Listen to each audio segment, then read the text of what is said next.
सगळ्यांना सांगा 29 ऑगस्टला अंतरवालीत जायचं. यावेळेस शेवटचा निर्णय लढा करायचा. मराठ्यांची एकही मागणी म्हणतोय मी माग ठेवायची नाही.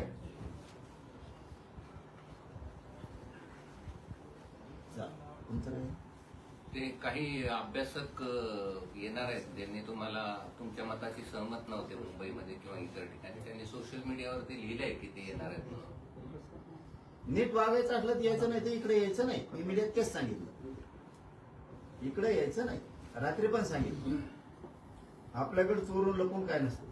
तुम्हाला काय समाजाच्या विरोधात बोंबलायचं तुम्ही तिकडे राहूनच बोंबलू शकता, काही अडचण नाही. तुम्हाला मराठ्यांचे लेकराच्या अन्नात माती कालणारे विष कालणारे ओबीसीचे काही लोक लागतायत तर इकडं मराठ्यात काय आहे? मग ते कोण कोण असते ते सगळेच या काला म्हणत नाही. आणि मी ओळखीत नाही अर्ध्याला तरी म्हणतात आम्ही जेव्हा सांगितलं होतं आम्ही तेव्हा सांगितलं होतं आणि आमचं ऐकलंच नाही. आता तुम्हाला ओळखीतच नाही. मी आता मला कळायला लागलं हे अभ्यासक आहेत म्हणून. आणि जे अभ्यासकाला देता आलं नाही ना ते आम्ही गरीब लोकांनी दिलंय. फक्त मी जीव याच्यासाठी लावतो की समाजाचा भाग आहेत बिचारे. काही संघटना, काही अभ्यासक, काही समन्वय जीवाचं रान केलं या बिचाऱ्यांनी समाजाला मिळावं म्हणून. सरकारनं त्यांचं कधीच ऐकलं नाही. तर मग माझ्या लक्षात आलं आपल्या माध्यमातून त्यांचं चालू. किती प्रामाणिकपणा पाहिजे याच्याशिवाय, किती प्रामाणिकपणा पाहिजे याच्यापेक्षा. मी ठरवलं की बिचारे अभ्यास सांगतेत, पुस्तक वाचून वाचून परेशान झालेत, काही काही मथरे झालेत आमच्या. नाही ऐकलं या सरकारनं. म्हणजे 40 वर्षाच्या 50 वर्षाच्या सरकारमध्ये. आता चला ना आपण सन्मान देऊ, आपण त्यांचं म्हणणं मांडून पुढे चालू. पण काहीला आता 2 खेळी खेळायचे असतात. 2 खेळेवाला आम्ही इथून पुढच्या काळात टिकून देणार नाही. मराठा समाज बी त्यांना गिनणार नाही. मग मी पण नाही. ही शेवटची संधी त्यांना मीडियाच्या माध्यमातून सांगतो, ही शेवटची संधी. एकच बाजू धरायच्या, तिकडचं ज्ञान इकडं पाजळायचं नाही. सरकारचं ऐकून परत इकडे यायचं म्हणायचं गेलो नाही त्यांच्या पांगेला नाही खेळ ईद असते टोले. मग असं आहे की तुम्ही तुमचे भाषण आम्ही आताच्या दौऱ्यातले ऐकले. त्या दौऱ्यामध्ये तुम्ही असं म्हटलात की सगळं शेवटीचं जे मिळालं नाही तुम्हाला जे काही, तर त्याचं सगळं खापर तुम्ही अभ्यासकावरच फोडलं. हो हो म्हणतात, हो हो म्हणतात आणि नंतर काय असं करतात. मग आज अभ्यासक कसं येतील असं जर तुम्ही त्यांच्यावर खापर फोडत असाल तर? मग नाही म्हणत नाहीत कसे राहिला तुम्ही नाहीत कसं मी सगळं सांगतो. मी का खोटं बोलू? मीडियाच्या समोर विचारतो मी कवा मी सोडू का उपोषण. ते काय आहे तुम्ही कंदुरी बघितली बोकडाची, बोकडाची कंदुरी हे काय करते बघा. ते कापिणारा हे असतो खाटी, तो काय म्हणतो पाणी पाहिजे तो बोकडाला आणि म्हणतो कापू का. आता जेनी चाललेलं आहे बोकड कापायला तेव्हा म्हणतो हा कापेव ना पटकून. पाप कोणाला? जो कापेव मानला त्याला कापणारा काही टेन्शन आहे का? तसं मी याला विचारतो राव दरबारीनं येईन केलं मग बकरा बळी हेच सांगत येत. लई छान हो 5000 होणे नाही. तेच म्हणते तरी विश्वास ठेवता तुम्ही. मला गरीबाचं कल्याण करायचे. करा बाबा काहीतरी, पण विश्वासानं करा समाजाच्या. तुम्ही नेत्याकडे बी जाणार आणि इकडे बी येणार तर नेतेच ऐकून तुम्ही इकडे मग दूषित वातावरण होते. तसं होतं मग बकरा करते. मी प्रत्येक वेळेस विचारलं, आता विचारलं ह्या टायमाला सुद्धा PSOP आमकं तमकं बरोबर आहे का. एकदम बेस्ट टाइम आहे. म्हणलं तुम्ही उपोषण सोडल्यावर माग उद्या मीडियाचा पुन्हा काढा. म्हणलं उपोषण सोडल्यावर पुन्हा 7-8 दिवसांनी तुम्ही उलटच म्हणता बरं का. त्याच्यापेक्षा मी सोडितच नाही. नाही म्हणले लई बेस्ट आहे. 1.5 घंटा चर्चा केली म्हणले आलेल्या शिष्टमंडळाची. काय चालतात नाही. याच्या अगोदरचं सांगतो आपण ते झालं. मुंबईत JR घेऊन आलो. हेच हॉस्पिटल आहे. इथं आल्याच्या नंतर 6 दिवस मला काही सुधारलंच नाही. 7व्या-8व्या दिवशी 7-8 जण आहेत अभ्यास XYZ आले. म्हणलं मी खेपाटला तिथं बोललेलो JR सुधारित करायची वेळ आली तर करावं लागत. म्हणले ओके करणार.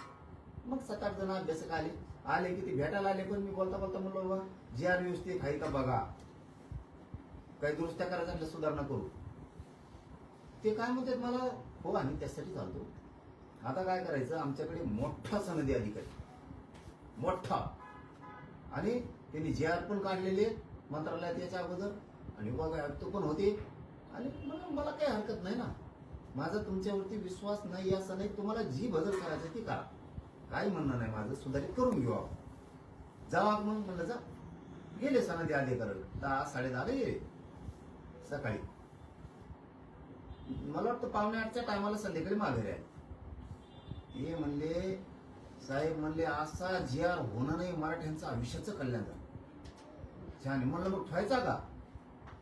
म्हणे बोलायचंच नाही शब्द. माझं साक्षीदार आहे का तेच अभ्यासक, 6 त्यातले. आता तेच म्हणजे यावं झालं आणि त्यावं झालं.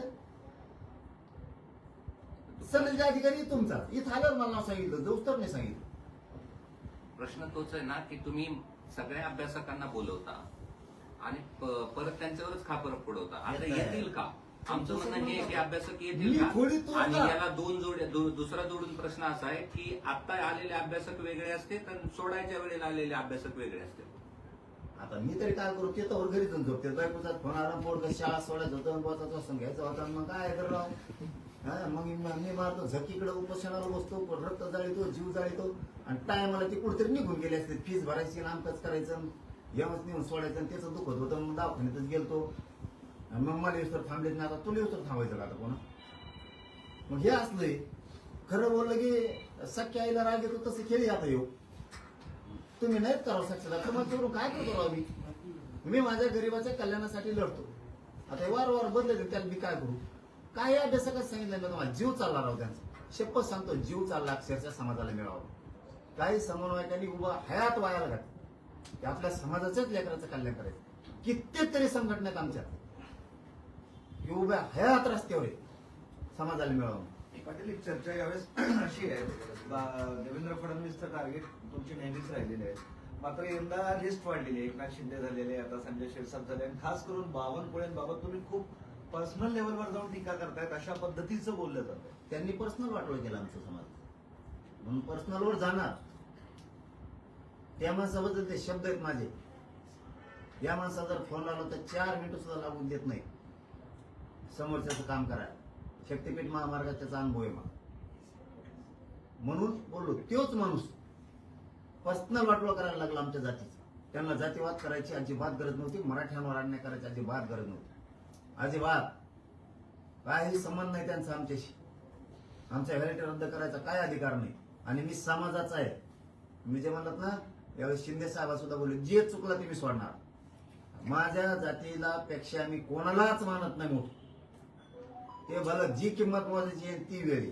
यांनी लयच समाजाला बोलल्यामुळं, फडणवीसांना आणि शिंदेना बोलल्यामुळे यांना लयच लागला असेल. आणि हे जर जास्त वाटोळं करणार राहते मराठीचं, तर आम्ही यांचं राजकारणात पुरं वाटोळं करून टाकू. आमचं वाटोळं तर आम्ही यांचं सुद्धा वाटोळं करणार. यांना वाटतं सत्ता आमच्या हातात आहे. जो लयच बोलला ना, आता प्रमाणपत्र रद्द करायचे, मराठीचे प्रमाणपत्र द्यायचे नाही. ही जर खुन्नस तुम्ही धरली, की आम्ही खुन्नस धरली, तुमचा एक बी नाही होऊन द्यायचा. भले मग ते दुसरे ओबीसीचे कुणाचे आले तरी चालते. मग ते पण तुम्ही दोघं देणार. ते तुम्ही आतापर्यंत अनेक जी आर काढून आणले. आज संभाजीनगरमध्ये जे उपोषणाला बसले त्यांचं एक आंदोलन आहे. आतापर्यंत जी जी आर मिळाले त्याची ती होळी करणार आहे आणि आमची कशी फसवणूक झाली असा आरोप आहे. चला पुढे घ्या.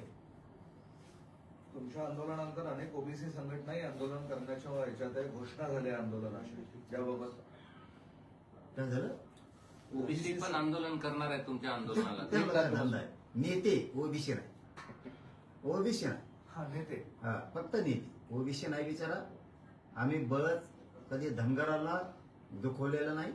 तर गरिबांचे कल्याण झालं पाहिजे ना. मायक्रो ओबीसीला दुखवलं ना, बंजारा समाजाला दुखवलं ना, आदिवासी समाजाला दुखवलं ना, आम्ही कुठल्याच समाजाला दुखवलंय कोणाला. यांना यांच्या राजकीय पोळ्या ओबीसीच्या जीवावर भाजायच्या. हेच आंदोलन जर धनगर समाजाला एसटी आरक्षण मिळवण्यासाठी जर केलं असतं ना, आज गरिबांच्या लेकरांचं आयुष्याचं कल्याण झालं असतं.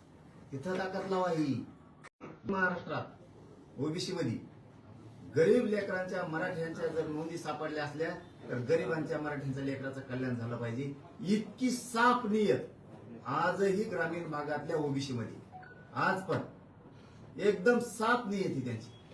ते अजिबात मराठ्यांच्या विरोधात नाही जायचं. गरिबांचे लेकर आहेत, कल्याण होऊ द्या. आपल्या लेकराचं कल्याण झालं ना तसं त्यांचंही होऊ द्या. त्यांच्या नोंदी सापडल्या. मुद्दाम मोगम इकत भांडण घ्यायचं नाही, मराठ्यांना विरोध करायचा नाही. इतका स्वच्छ आणि प्रामाणिक आजही गावखेड्यात ग्रामीण महाराष्ट्रात ओबीसी समाज आहे. आजही आम्ही दोघं एकमेकात हसतोय खेळतोय. हे सत्य आहे. आता काय नेते आणि ते बी काय ओबीसीच नाही, ठराविक जातीचे लाभार्थी टोळीचा ऐकून पडलीचा करणारे. पण वडेट्टीवर असं म्हणतात की मराठवाड्यात 85% कुणबी प्रमाणपत्र 357 जातींनी ओबीसीत राहायचे का नाही ठरवलं पाहिजे. बोगस कागदपत्राच्या आधारे जागा बळकवण्याचा प्रयत्न होतोय. बैठक बोलली, पुढची रणनीती ठरवू. ते तर काय नुसतं बैठकाच कवर घेतोय का सगळं वासुदेव करून तुला काँग्रेसचं ते काय रे, हे जर लोक नसते त्या काँग्रेसमध्ये, ते काँग्रेस महाराष्ट्रात राहिले मस्त कंडिशन मग झालं असतं काँग्रेसचं. ते थोरात घरा नाही, ते तिकडचं कदम घरा नाही, मला वाटतं चव्हाण घरा नाही, तिकडचं इकडं देशमुख घरा नाही. ते घराणे आहेत म्हणून तरी बरं आहे. पटोले घरा नाही. हे तर कार्यक्रमच वाजवला असते द्या दुपारात. काँग्रेसचं ठुलं नसतं. याला हे नेमकं ओबीसीचं काय काँग्रेसचं याचाच मेळ लागा नाही. कोणचं तरी एक बाजू धर कोणची तरी.